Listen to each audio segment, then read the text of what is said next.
Thumbs up. Thumbs up. Let's see how we did. Let's see how we did. All right, answer to number 1, Moses and historical narrative. Moses wrote Genesis, and it was historical narrative.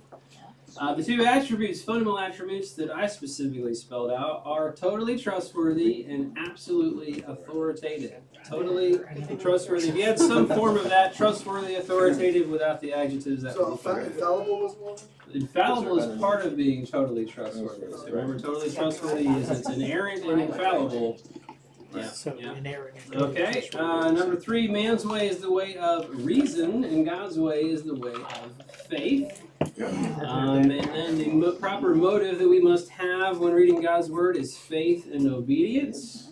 And we must read it with suspended disbelief. In other words, we simply, it's true until God shows us that it is. So who got 5 out of 5? Oh, bravo. Good job, guys. Seriously. I am impressed. I really am. Good job. Very good job. So for those of you that did the teaching this week, did you notice that it made a difference? Like it actually helped you remember it a little bit? I tried. Good. Honestly, That's I all right. tried. That's good. Hey, we're working on it. This is new. And like I tell Nicole, so just so you know, my lovely wife, pastor's wife, she did her one teaching this morning on the way to church, just so you know. So she is not the standard to live up to. I'm working on it.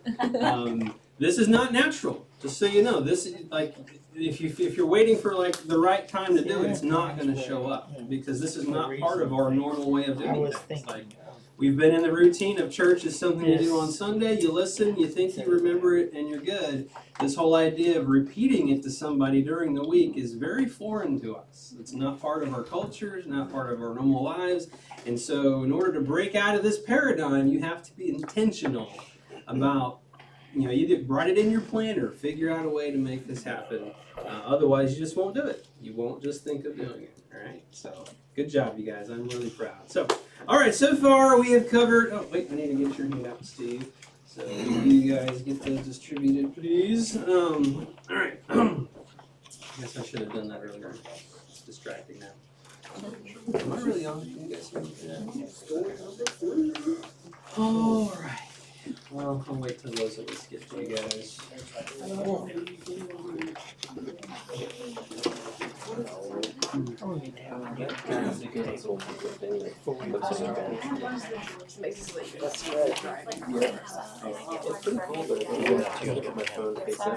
You were next.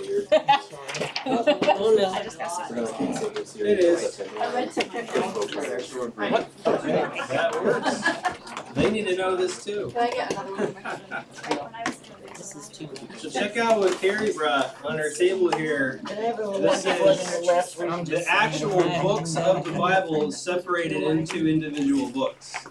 Isn't that cool? So like this is what it looks a lot bigger than a bound Bible because it has room for notes and stuff like that.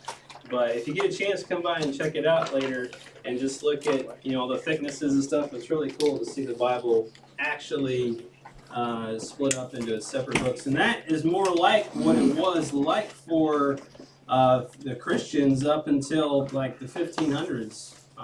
Honestly, because it was in scrolls and things like that, and the books were all in collections and stuff like that. And it wasn't until a somewhat recent history that we could have the whole Bible, in one binding like this. So, anyway, okay.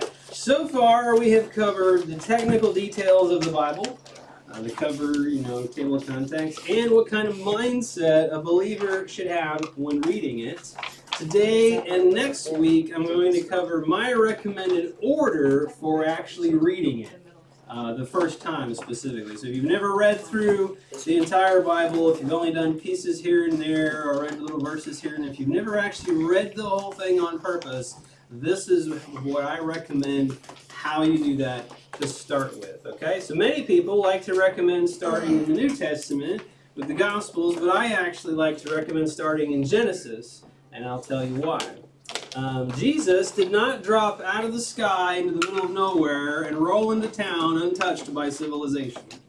No, he was born, just like you and me, into a family, into a community, into a culture that behaved the way it did because of its long and deep history. And I believe it is a mistake to ignore that history, because by doing that, we can't help but take Jesus himself out of context. We take Jesus himself out of context. In fact, I would argue that you cannot fully understand who Jesus was and what exactly he did for us without at least having some knowledge of the story he was born into.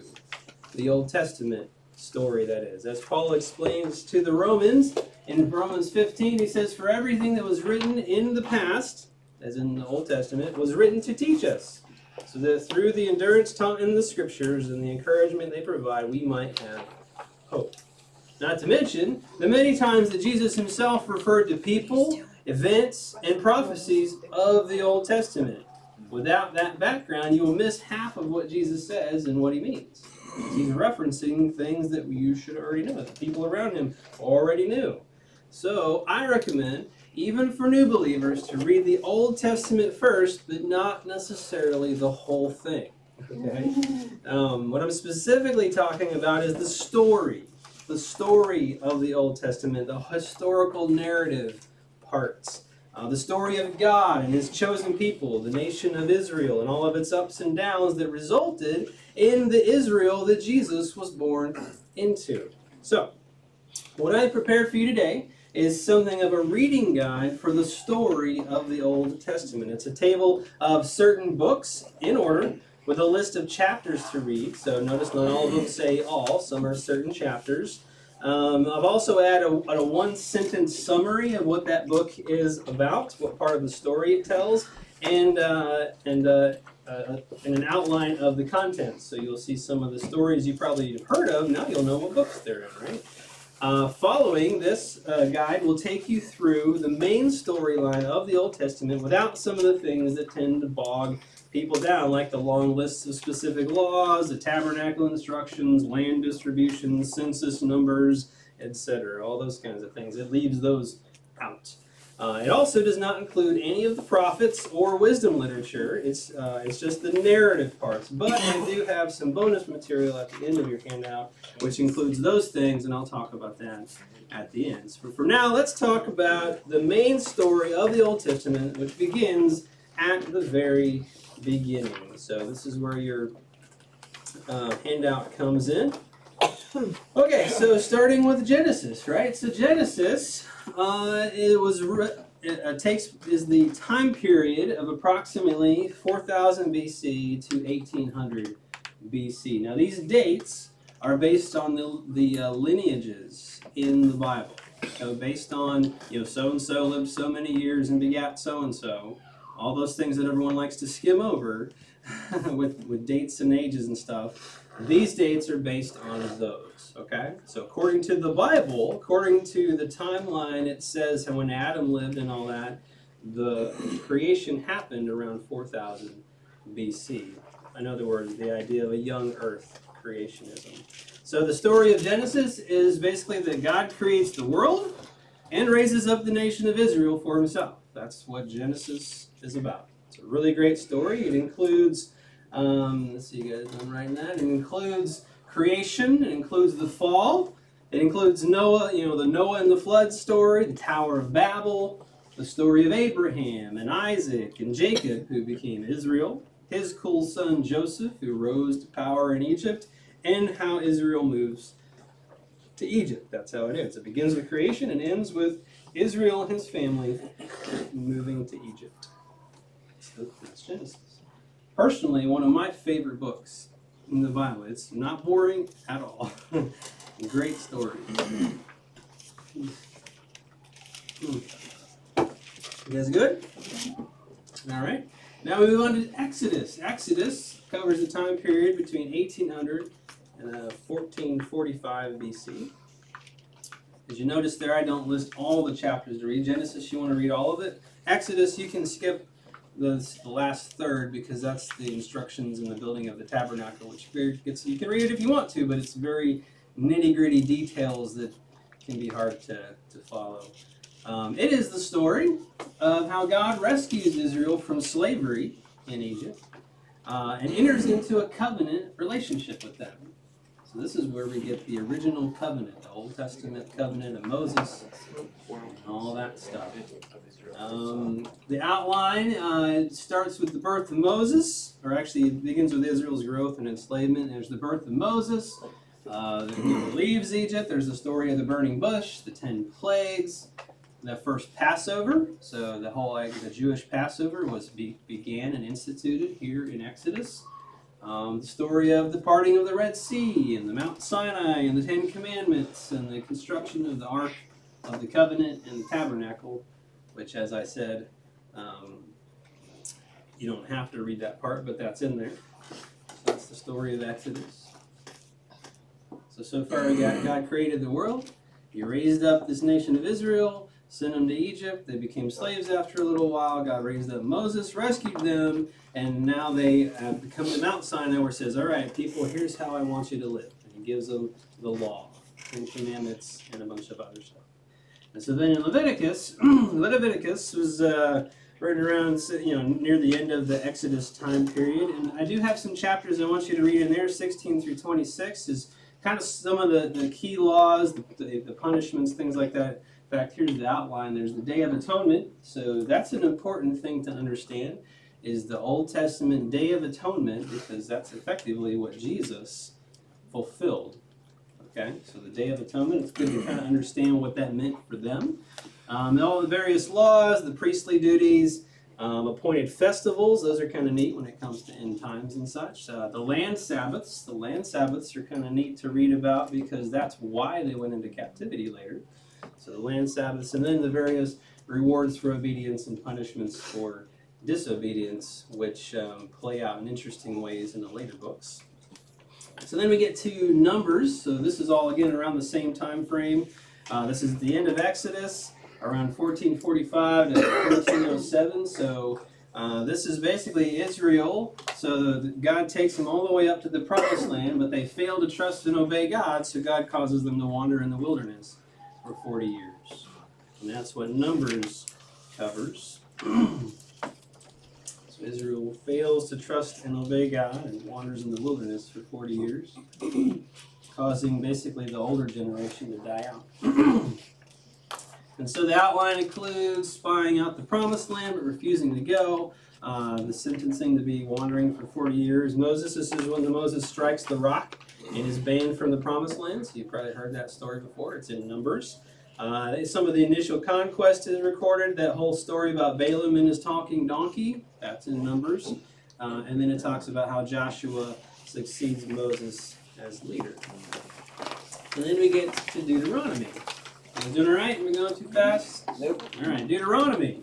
So Deuteronomy this is all part of those first 5 books, which are otherwise known as The law. the law of Moses, Moses. right? Yeah. So this is still part of those first 5 books that who wrote?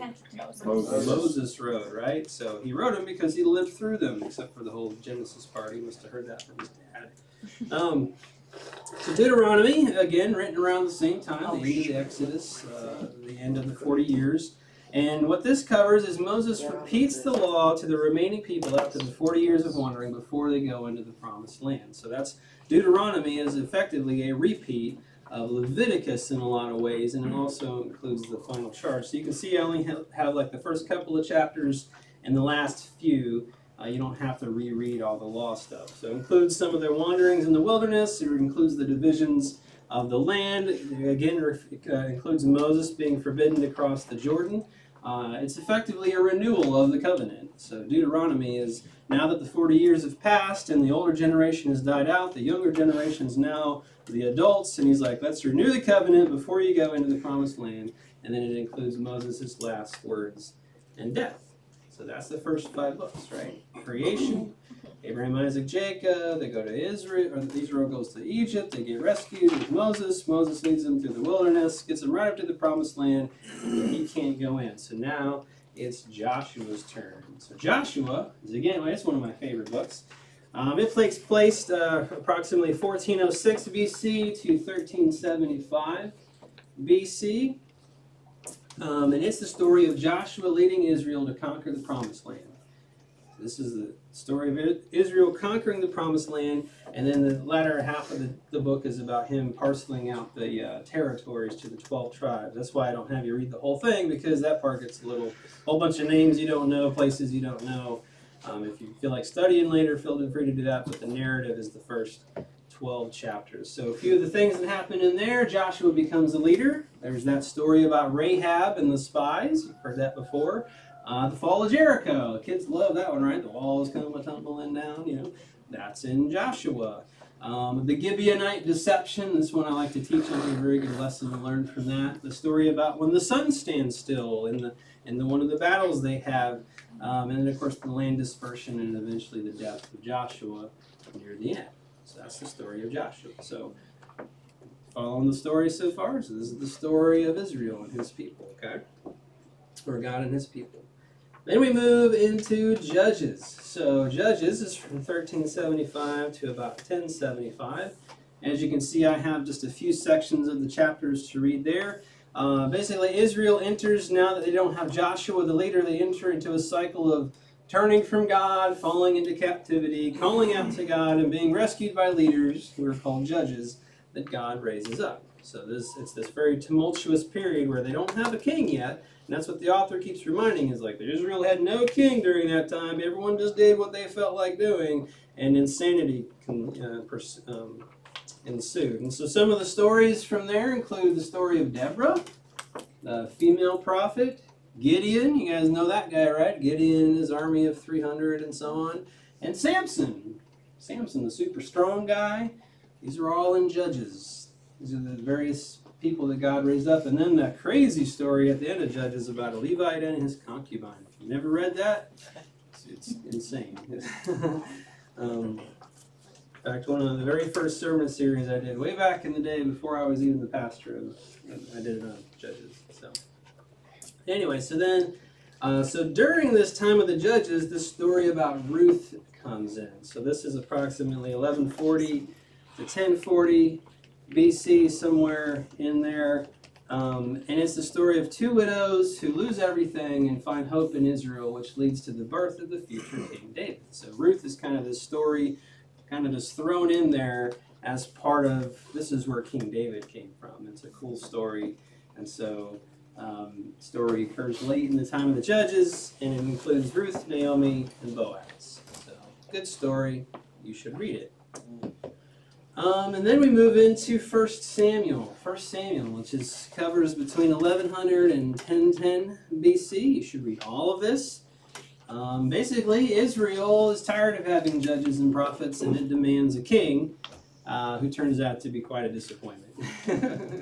And so this book, 1 Samuel, includes a bunch of stuff. Samuel becoming a prophet, which is a cool story in and of itself. Saul, the first king of Israel, how Saul became king. How God rejects Saul because he's a loser. And then how David is anointed as king. How David kills Goliath. So that's a cool story. A lot of kids know that one.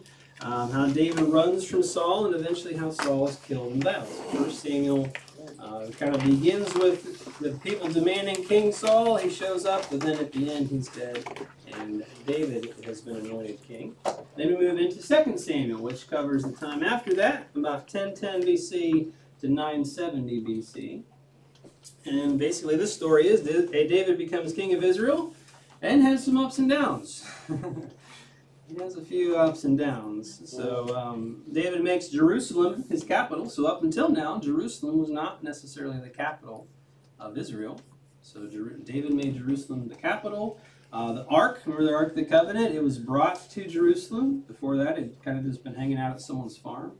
The story of David and Bathsheba. You guys know that one, right? Out of that comes Solomon. Solomon is born, and then there's the Absalom, that's one of David's sons, his rebellion and death. And so pretty much all the stuff about David and his reign happened in there. And then we move into Kings, 1 Kings. So 1 Kings starts around 970 to about 853 BC. The story here is the kingdom of Israel has a time of peace and prosperity under King Solomon first. So Solomon was David's son. He becomes king. He makes things great. But after him, after he dies, the kingdom splits. It splits, and the two lines of kings turn away from God. So this is something many people forget about Israel, that after King David, after King Solomon, Israel wasn't a single country anymore. It wasn't a single country anymore. And some of the details of 1 Kings, it includes the last days and death of King David. It includes that story about Solomon asking for wisdom, so God gives him wealth and power to go with it. The building of the temple and Solomon's palace. Eventually Solomon's death, and then when the kingdom is divided into Israel and Judah. So Judah, if you recall, was one of the 12 sons of Israel, so that became one of the tribes of Israel. And so Judah basically stayed loyal to David, and everyone else split and said, no, we don't need you guys. And so there was Israel, all the other tribes, and the tribe of Judah became two separate kingdoms. This also includes the story of Elijah, the prophet. He did a whole bunch of cool stuff. And about the evil king Ahab and Jezebel, if you've ever heard of them. So this is all in 1 Kings. 2 Kings continues the story, 852 to 586. Basically, both kingdoms continue to ignore God and his prophets until they both fall captive to other world empires. So the nation of Israel, right? They showed up in the promised land under Joshua. They almost conquer all of it. They don't get it all. Then Joshua dies, and they have this tumultuous time without a king. And then they ask for a king. They get Saul. He's no good. They get King David. He's awesome. And then you get King Solomon. He's awesomer. And then his son is an idiot and causes the kingdom to split. And basically every other king after that, there's a few that are good, but every other king after that of both kingdoms disobey God. They don't listen to him until eventually they both fall captive to Babylon. Okay, so that's the short version of that story. So in that story is the other prophet Elisha, who succeeds Elijah. Why they have such similar names? I think God just was laughing at us.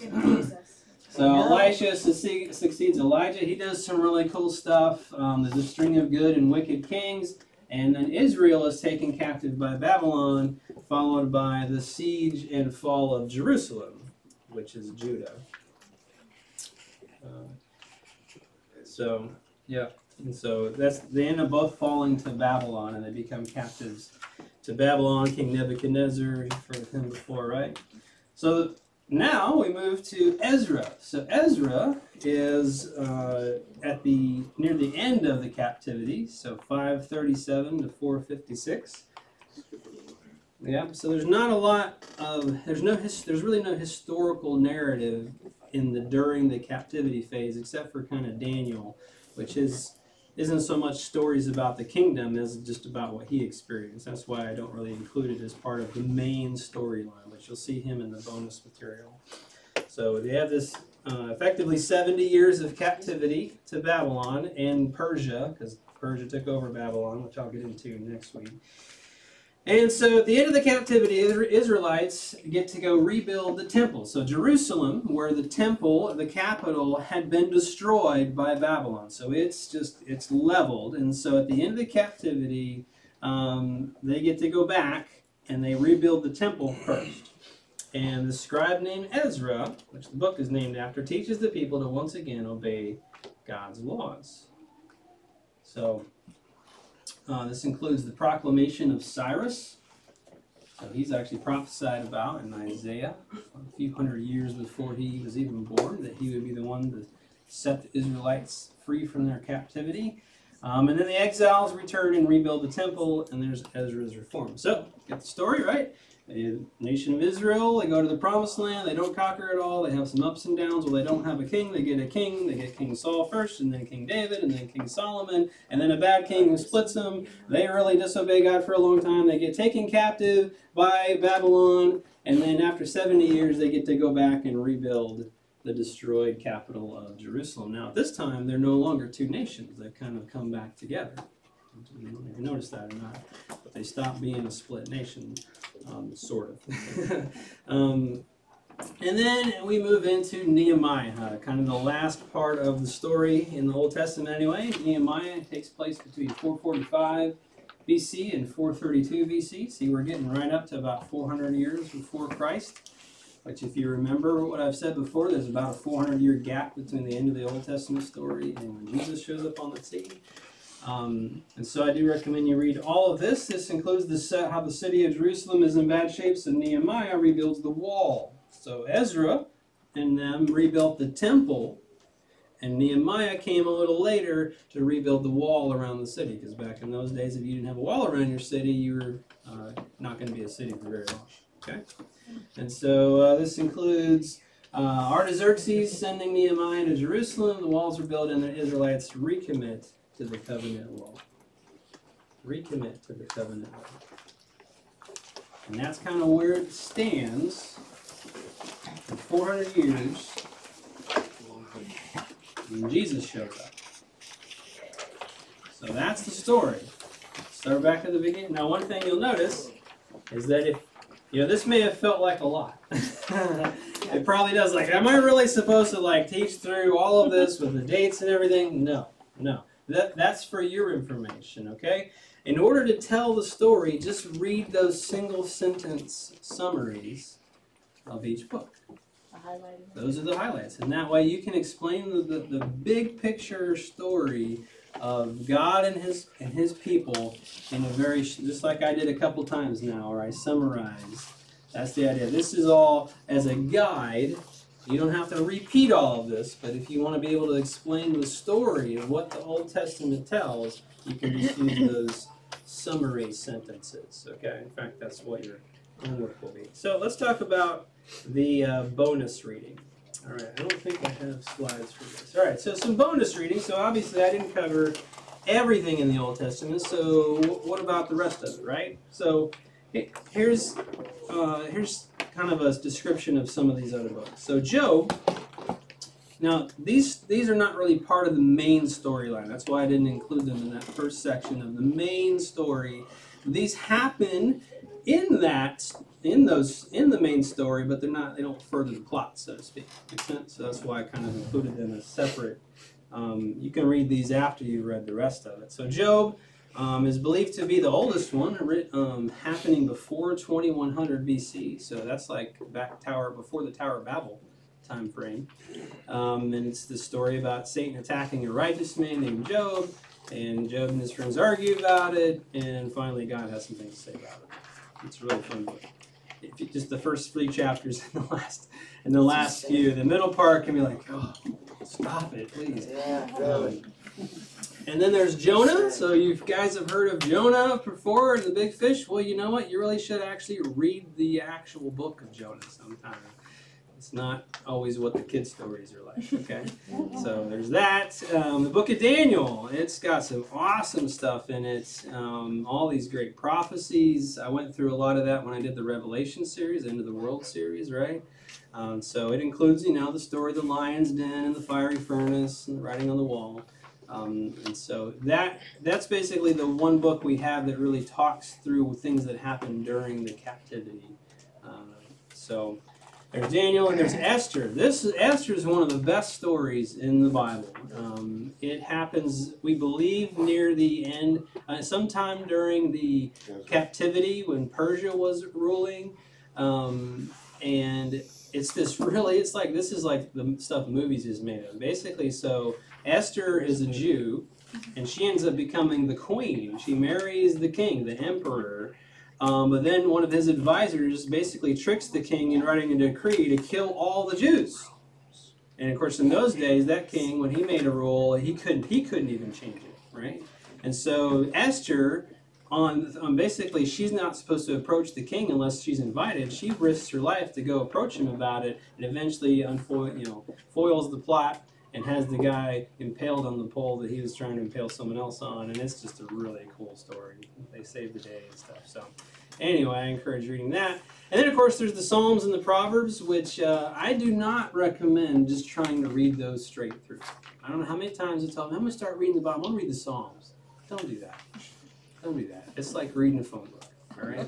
Like, it's good stuff, but it's the kind of thing I describe it. It's best to treat it like dessert. Just have a little bit of the Psalms every day with your other reading. That's what I was going to say. Every day, One psalm and one proverb. That's right. A psalm is like a dessert, and then a proverbs is like an apple a day. A proverb a day keeps Murphy awake. Proverb a day will keep you wise. And then Ecclesiastes is one of those that you should read that sometime. Basically, Solomon, the wisest man who ever lived, makes some observations about the meaning of life and what he observed in all of his wisdom and stuff. And it's all vanity. It's all meaningless is basically what he says. And so basically things haven't changed all that much. If you read that, you're like, wow, things were the same back then as they are now. And then we get to a page where I basically summarized the prophets for you. I'm not going to read through all these now, but you can look at that on your own. Just a one-sentence thing with some dates to kind of give you an idea of where they fit into the big picture. What I recommend, and this is again for your new readers, is read the story first. Maybe do some of the bonus reading, but then go back and look at the prophets, because especially most of the prophets were during the time of the kings. So, First and Second Kings, mainly, First and Second Kings, that's when all the prophets existed. It was mostly during that time. And so you can see just how many prophets God sent to say, hey, Israel, stop screwing up. But they did anyway. And so that's what you got there. So, and then Malachi, as you can see, is the last one, and he's effectively the last prophet before the Bible is then silent for 400 years until Jesus shows up. Cool? All right.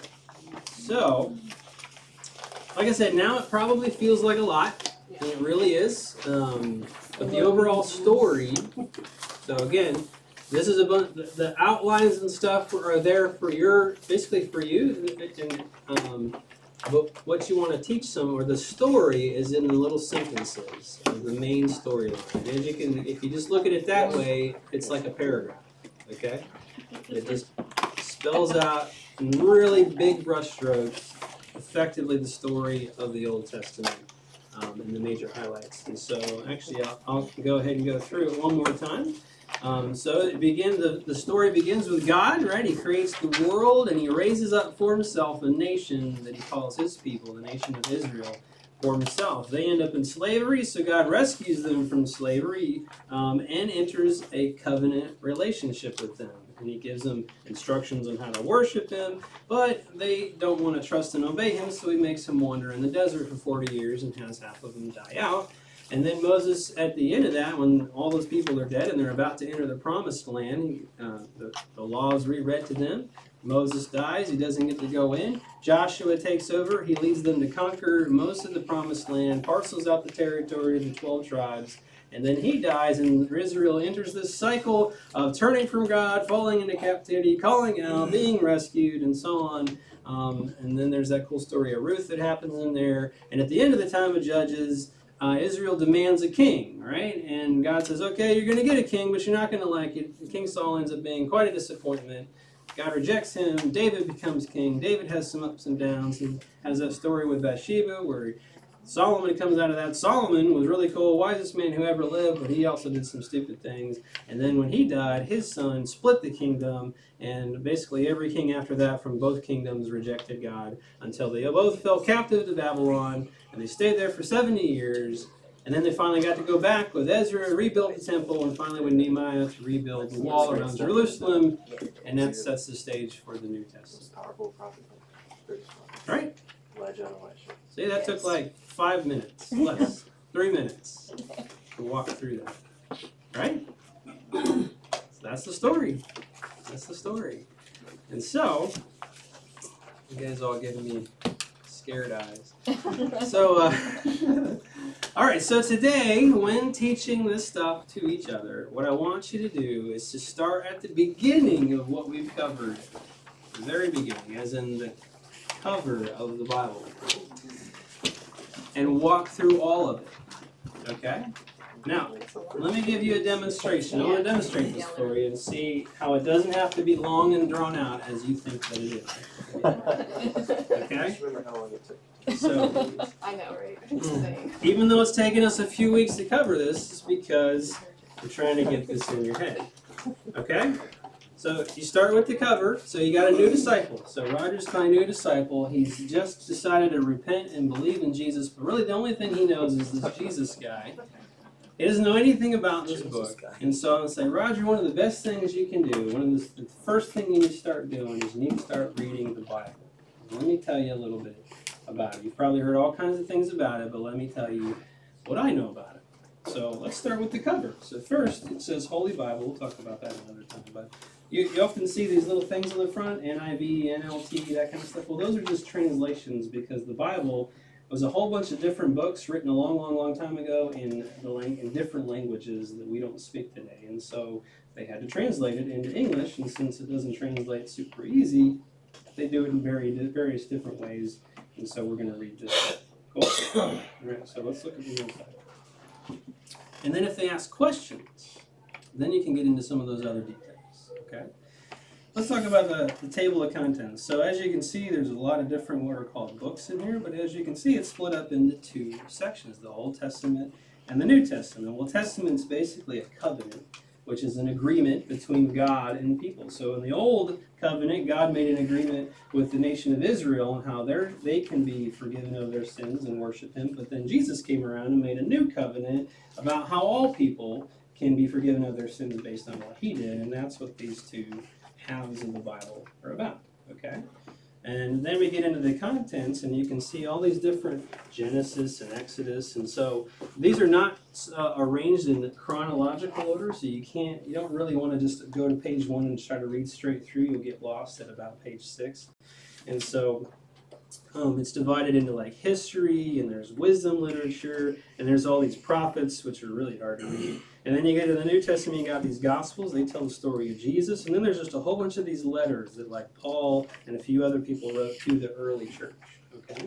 And so what I want you to do to start reading this is first you have to have the right mindset. So most books that you read, especially that seem kind of strange and have all these outlandish stories like people being swallowed by fishes and the Red Sea being parted, may seem a little bit science fiction-y, but the way we have to approach reading what we believe is God's Word is we read it with suspended disbelief. In other words, we go into it effectively saying, you know what, I'm going to believe this is true even though I don't know for sure yet.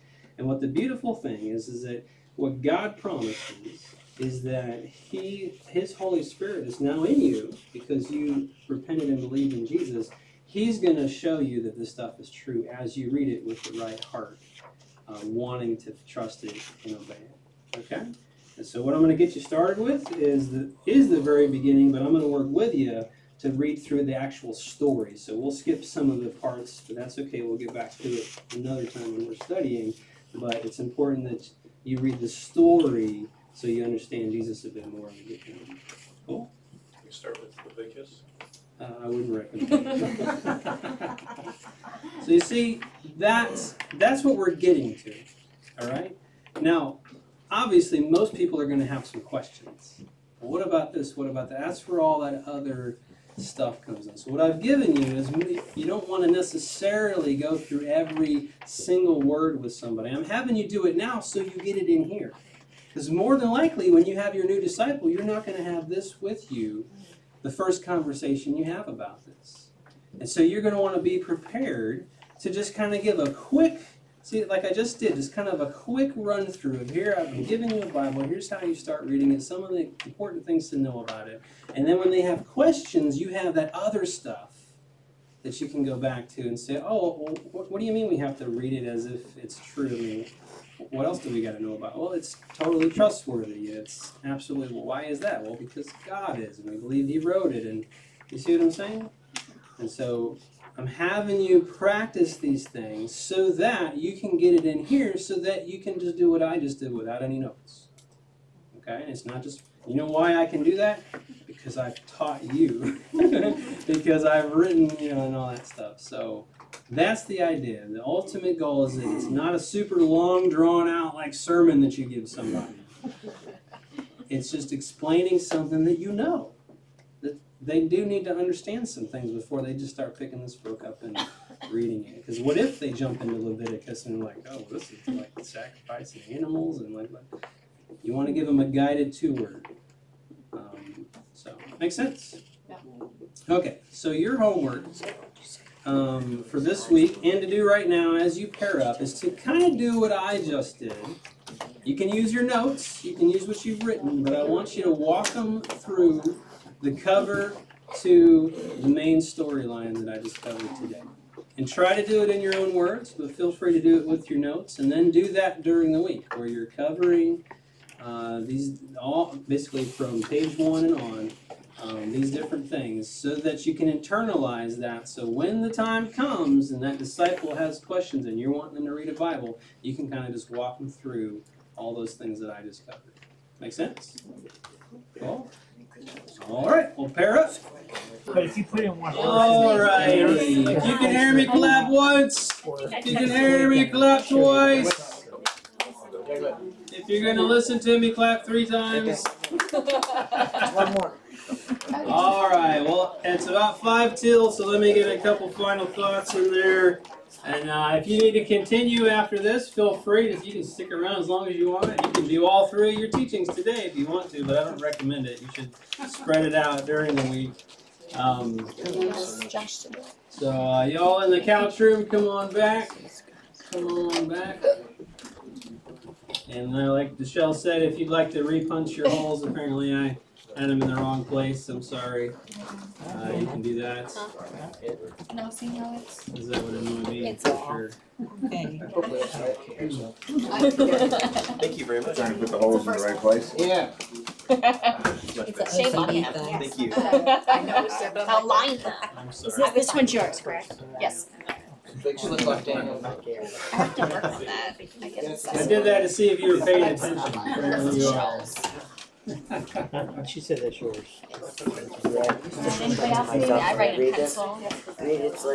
Yeah, me. So how are you guys feeling about this material so Some far? things I can like. Any thoughts, concerns, you feel like it's too much? Bible study fellowship. Anybody? Class What? review. Like if you had the lyrics or music, so if they're We're just Anyone? done Kings. Shay. So I think you're doing a good job, especially when you recap it for us, like that Yeah. example. Because at first, this section, I was kind of like, no, It's overwhelming. I can't handle it. But when you explain how to do it, it's kind of like, okay, we already know it. We don't have to make it as hard, I Right. guess. Yeah. So we don't need to make it really hard and literally go over every single detail, like you said. Go over the main bullet points, Yeah. and it'll be good. So as long as we don't go too in depth, I think, and stress ourselves out Right. over doing it exactly that way, I think it'll be fine. Yeah. Yeah, and I'm glad you point that out. Like this, I'm giving you more, which you do need this stuff. It's just like if you're, like for instance, you're explaining something to your kids, Yeah. you know a lot more than Right. what you give them, but that enables you to give them that little bit. You don't want me to just give you literally a script, and this is exactly what you say, because then as soon as they have a question, you're lost, right? So you need more than is necessary in a single scripted thing, but you need to get that script down at the same time. So having more allows you to be able to tell a story from a background that has more information. And so, kind of like I just showed you with Roger, that's where we're headed with this. But you need to internalize these things in order to be able to do that. And so, when it comes to the story of the Bible, this one was challenging too because it is a thick book. I mean, there's a lot of details that are all pretty important and good to know. But there is a basic storyline, and you don't necessarily need to explain that to someone that you're sitting with showing the Bible to, but maybe they'll ask. And what that'll do is that storyline will be the answer to some questions. Why is it this way in Kings? Well, it's because they didn't have king before, and it went, and so when you understand the whole story, it answers a lot of potential questions. And as you'll see next week, it's going to make Jesus make a whole lot more sense when you know a lot of this background story. So, a couple other resources. One, I didn't put Chronicles in there because basically Chronicles is the same thing as Kings except from a different perspective. You should read it at some point in time, but it's effectively the same. There's a few stories in Chronicles that aren't in Kings, kind of like the Gospels. There's 4 of them. They answer slightly different, but they cover the same thing. Chronicles is like that, okay?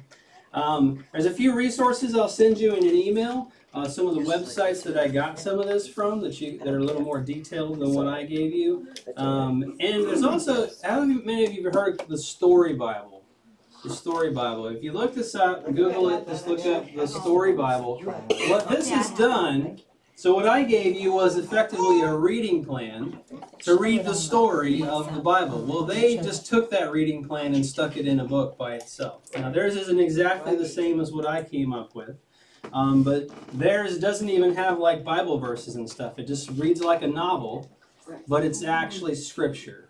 And so in the back it shows you what it is and stuff. And so if you ever feel like just reading through the story of the Bible, this is a good resource if you'd like to read it kind of like a novel as opposed to reading it in a Bible with chapter and verse and all that. So anyway, that's a good resource. And they actually have this if you like audio, if you like listening to it. It's not on YouVersion, but it's on YouTube.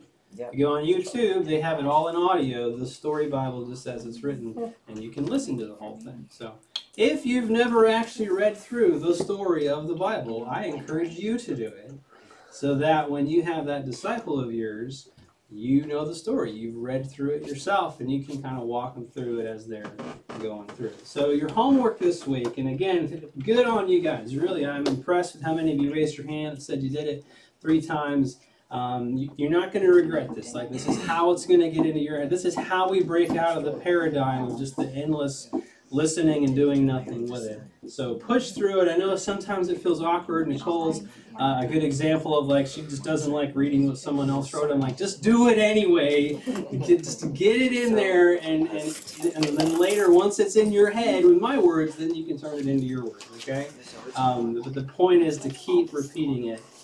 And so this week, what I want you to do, when you teach through this stuff, I want you to effectively do what I just did with Roger a minute ago.